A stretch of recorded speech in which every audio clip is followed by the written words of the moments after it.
All right, so kind of as a topic that I wanted to dive into today, uh,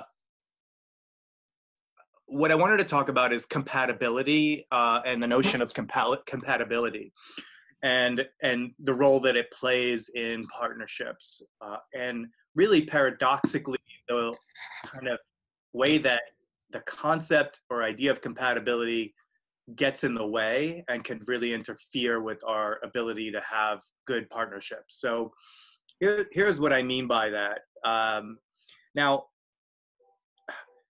in any relationship or partnership, there are going to be areas where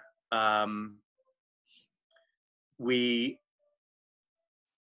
have areas where we're aligned, where we're kind of compatible, so to speak, where we see eye to eye, where we um, uh, uh, are aligned. And then there will be areas that we're not aligned. We don't see eye to eye. We have different approaches, different ideas, different ways of doing things. And it's those areas that a lot of times they come with a lot of times there's emotional content that's associated with those areas, so that although it's 100% normal that any two people aren't going to see eye to eye in a whole bunch of ways, maybe even most ways, the fact of not seeing eye to eye can be very triggering. It could be very disturbing and troubling. It could set off some emotional content that feels very urgent and very intense and very unsettling, and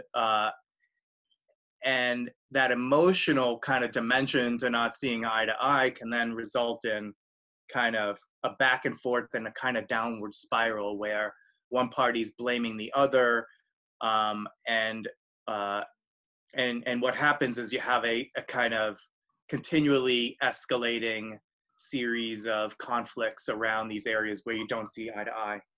Now, once we get kind of like when we normalize that and recognize, like, we see what's happening, that is, we see that we're getting triggered by this thing that we these areas we don't see eye to eye. We get reflective about it. We activate our own innate resilience, which is what we kind of talk about we talked about it at the Co-Founders event. It's covered in the Foundations program, but it's perfectly natural event that we'll just settle down, come back into well-being, come back into balance, and find a way to navigate these areas where we don't kind of see eye to eye. That is sort of like what happens in the natural course of things. Now, where it doesn't happen is if the partners keep sort of they keep looking to each other to change, and that is a kind of power struggle that tends to just kind of perpetuate a downward spiral. So in that kind of perpetuation, sometimes people will conclude that, oh, we must not be compatible, and this is where the idea of compatibility becomes a real stumbling block. Because what is really helpful in a relationship and what is really necessary to a flexible, resilient, healthy relationship is we need to be on a learning curve. It's just this process of falling down and getting back up, right? It's just this process of gaining more awareness and understanding about our partner, how they think, how they approach things, why they do the things that they do, and likewise gaining that same understanding about ourselves, why we do things, why we're triggered in certain ways. Like, this kind of being on a learning curve about our partners and about ourselves and about our partnership is what keeps the thing going. And that takes humility, it takes a learning orientation, it takes a willingness to change, it takes a willingness to get better, it takes a willingness to be more understanding a willingness to kind of be reflective. And all of those qualities, it doesn't mean the partnership will be perfect, because it will not. But the learning orientation is what will keep it healthy and resilient and moving in a positive direction, right? The notion of compatibility and incompatibility is kind of directly contrary to that orientation. It is a arbitrary conclusion to say we're compatible or not compatible with somebody. It is a arbitrary conclusion, especially to say, we're incompatible. Like, what that does is that cuts off the learning curve and replaces it with a belief and a conclusion. And once you're kind of like, and then you're just kind of stuck with this belief and conclusion that that basically interferes with the natural dynamic nature of life and relationships. So in the absence of a belief or a conclusion about compatibility, a relationship is going to continue to evolve and change. That's the nature of life. It's the nature of human beings. It's the nature of our relationships. So by reaching a conclusion and a belief about it, you kind of we interrupt that process. And essentially the partnership becomes more brittle as a result of that. The other problem with thinking that there is such a thing as compatibility is that it kind of like increases our anxiety about relationships. Like, for example, there are a lot of times in my relationships where things are just horrible. They're really bad. And I'm thinking of my marriage in particular. Like, we've gone through some periods where it's just been kind of all conflict. And we're not liking each other at all. It's bleak. And it doesn't seem like it's going to change. And that's, it's not a very pleasant place to be, but relationships visit those areas. If I, in the back of my, at any level of my, if I at any level had reached a conclusion that this dark period indicated that I was not compatible with my wife, that would have really freaked me out. And that would have really it would have made the situation a lot more stressful and a lot more frightening. And it naturally would have driven us further apart, right? Because if I had just come to this conclusion and belief that we're obviously incompatible, where is there to go from that point in time? But I kind of, thankfully, because of this understanding that I'm sharing here, I kind of like knew better. Like, I understood that this low point was really just kind of a temporary low point, a downward, an ebb, so to speak, in the natural ebb and flow, and that it's in the nature of things that any particular at any particular point in time, our relationship is where it is, but it will change. It's going to change.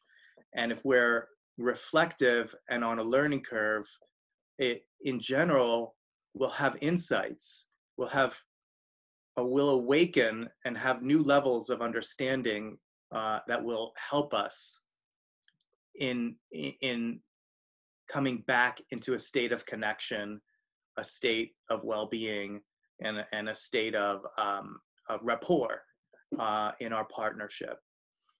So that is now. I think what I'll do is I just kind of want to pause there and see if this is kind of making sense to you, Chris, Jennifer, and Jorge, and if you had any thoughts or questions. Yeah, Jennifer.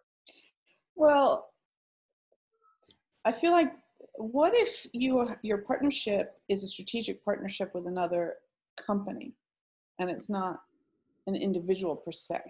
Um, the dynamic is going to be very different.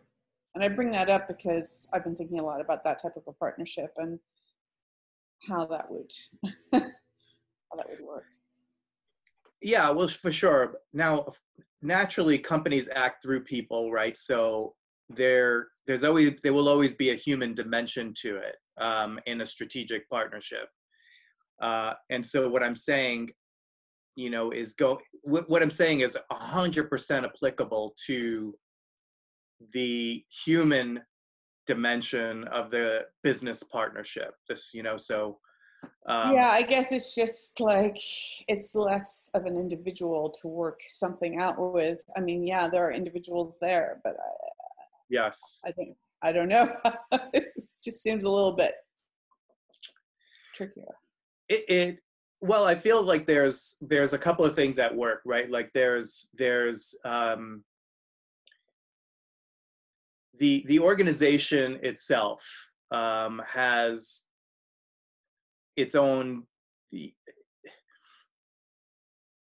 like your business and the strategic partner, those two organizations, um, the strategic partnership needs to make sense for the organization at the organizational level, and there needs to be win-win and clarity at the organizational level, ideally, and in a well constructed legal agreement, right? That sets forth like, here's what we're going to do, here's what we're going to do, here's the value that we're going to bring to the relationship, and here's what you're going to do and the value you're going to bring, and this is what kind of makes sense, and it makes sense for both of us. It's a win-win for both of us, and kind of off we go. In the course of that relationship, you're going to be dealing with human beings that have their own approach to things, their own way of seeing things, and in managing those relationships, it's in managing or being in those relationships that I think that kind of what I'm sharing about really comes in very handy.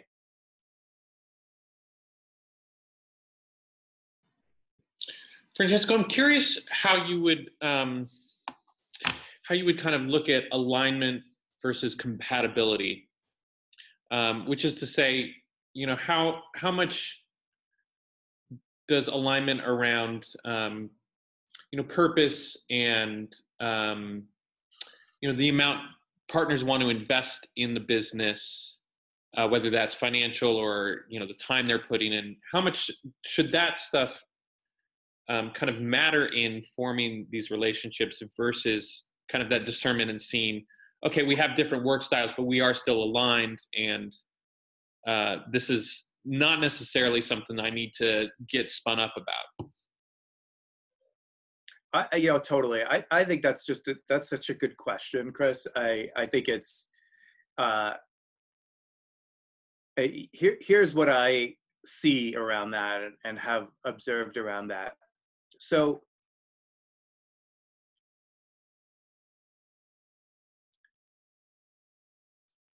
when our partners aren't doing things the way we think they should be doing things, let's say for example, they're not spending enough time in the business, or the time that they are spending isn't being spent wisely from our standpoint, and these behaviors seem like or can seem like very troubling, like very disturbing, kind of may seem like basically impossible to have a partnership when you have two people who apparently they're just not aligned about, like, say, a work ethic or something like that, or how much commitment takes to be in the business, right? So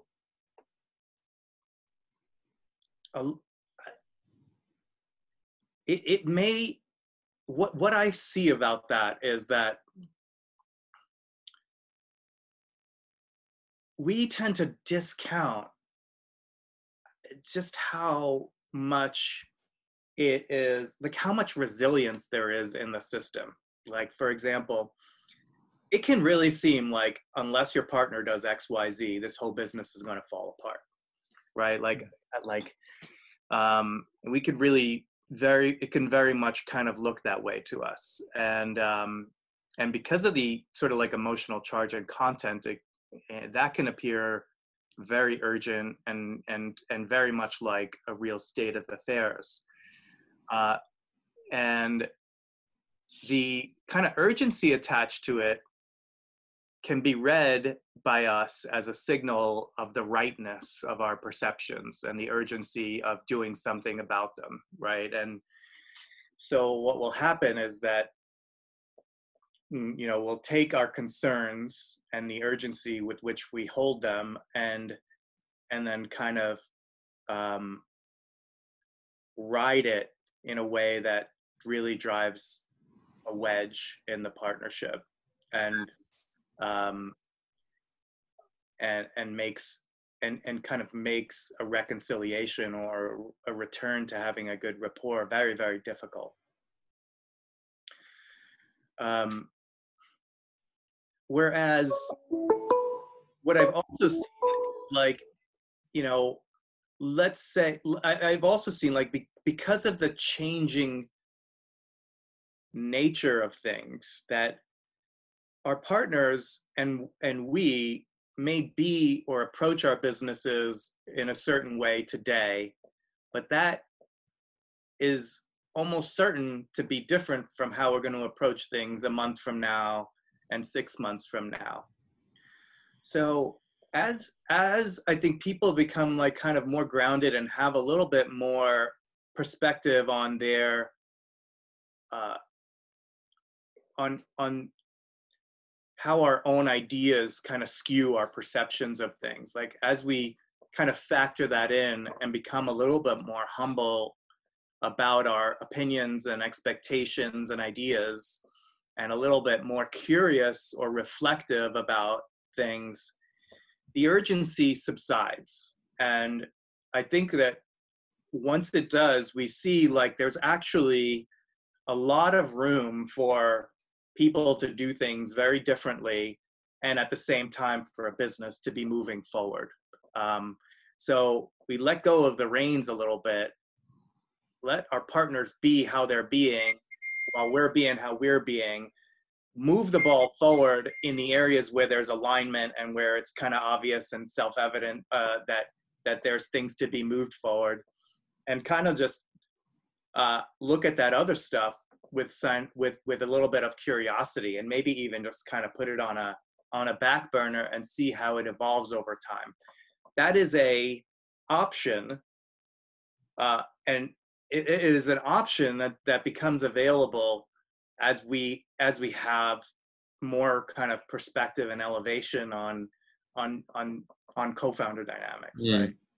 So it's not like there's a right answer, right? I mean, I'm not saying like it's always the case that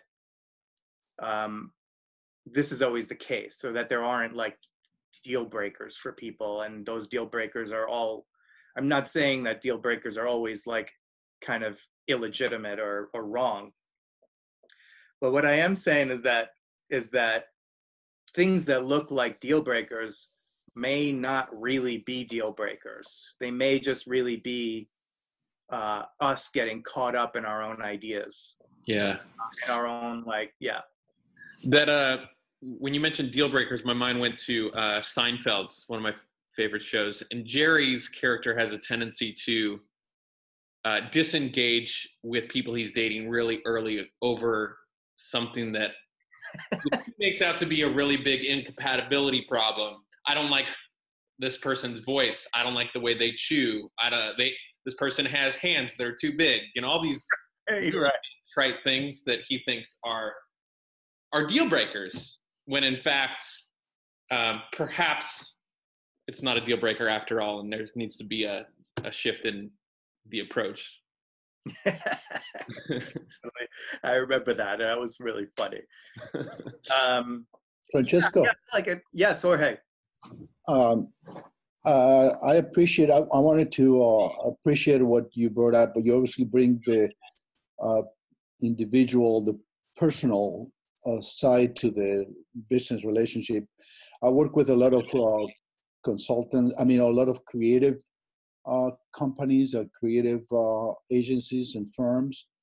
And in the creative world, actually, some of the conflict, it's called creative tension, and is welcome and is actually fostered because that's what the innovation comes up, and that's what the new things are. And that's what I appreciated what you mentioned at the beginning of this conversation about there is a learning perspective, what you're bringing up. So it's about saying, what is that we're learning from that, and is that moving us forward toward get the results?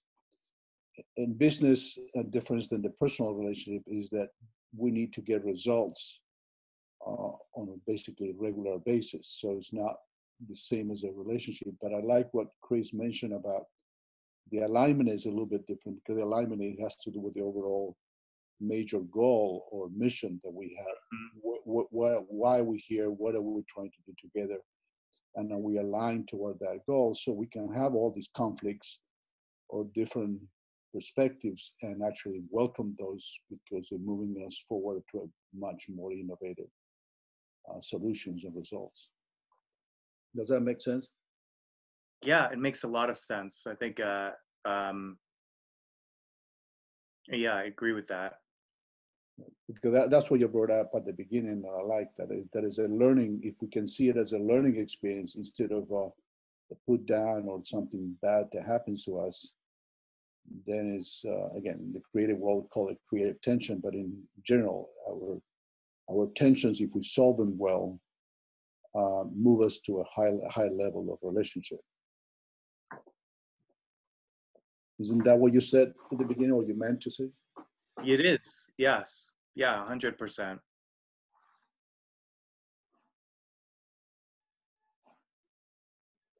I mean, and just to add on what you were sharing about alignment in business, and I think that, you know, when we're talking here about partnerships, and what's so wonderful about partnerships is, like, we're both kind of engaged in this creative process of building something. Mm-hmm. And that's really where we want to live, in that space where we're just together in that space of co-creation, participating and contributing, and not really thinking about our relationship, but thinking about building this wonderful company, this great product, serving clients, producing, you know, great creative work. I mean, that's really what it's about, just as you were saying, Jorge. And that's really what what we're trying to accomplish. Chris and I are trying to accomplish with Co-Founder Dynamics is, how do we keep partnerships in that place? Because what gets in the way, I don't want to say what gets in the way, right? Like, but because of the, you know, because of the humanity of us, we get caught up in the personal aspects of partnerships, the hurt feelings, the bruised egos, the expectations. Those are the things then that start to occupy our energy and our attention, and to drain morale, and to kind of cut off the joy of the creative process. And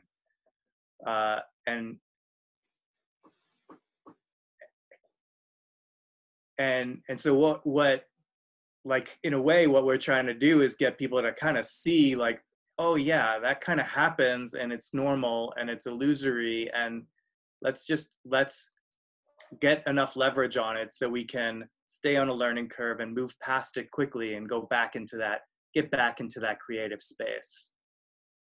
Yeah, I guess maybe another perspective of, instead of calling compatibility, I call it complementarity.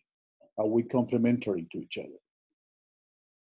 So are we, because sometimes there are two partners, sometimes there are more, right? Yeah. So they could bring different angles toward the same, align toward the same goals and results. So it's more, are we complementary more than compatible? Yeah, that I love that. I love that, Jorge. And I think that it can be difficult to appreciate that people have complementary perspectives. Yeah. In other words, that could easily be misinterpreted as incompatible perspectives, unless we have an understanding that, like, everyone, it's 100% normal that every single person is going to approach something through their unique individual lens and orientation. And then we can get curious, we can get curious about that lens and orientation and begin to really appreciate the complementarity of people's perspectives. Yeah. Jennifer, you had a question? More so that I have to hop out to another call. So I wanted to thank you. Oh, you got it. I have to go. All right, Jennifer, good to see you. We'll follow up with you. Awesome. Thank you. Goodbye. Thanks, Jennifer. See ya. Yeah, I'm going to have to go in a couple minutes as well, but I appreciate this call, Francisco, and this discussion that you bring up. The same thing, the alignment issue you brought up, Chris.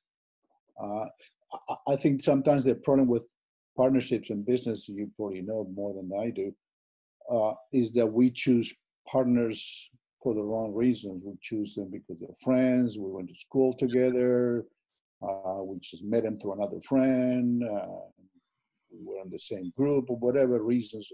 So that's what creates that emotional component that we just discussed it. So that it becomes personal because, wow, I thought you were this way. Instead of saying, let's create a partnership based on what we bring, or I choose a partner, or I look for a partner that has what I don't have. Right. Bring what I don't bring. Yeah.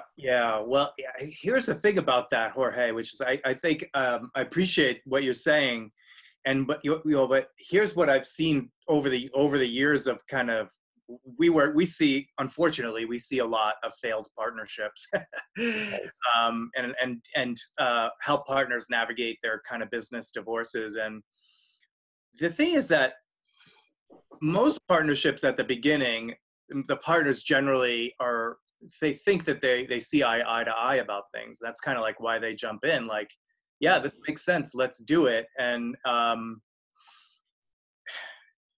it's kind of like the honeymoon phase exists in partnerships as it does in romantic relationships. And the real challenge for all of us is what happens, how do we navigate it and understand it when that phase ends. And I see that, I mean, kind of like regardless of how well we choose a partner, it's in the cards that we're going to face a similar set of challenges. At least that's my experience. So, Jorge, it was wonderful. I'm so glad you joined. Thank you for being a part of this. And I'm glad you're doing what you're doing. I think it's important to talk about these partnership issues. So, thank you. I'm sorry I have to run, but it was very, very good. Thank you. Yeah, thank you. Thanks, Jorge. Bye. Thank you, Chris. All right. Well, thank you, Chris, and we're signing off. Thank you. We'll see you back in 2 weeks. You got it. Bye. Bye.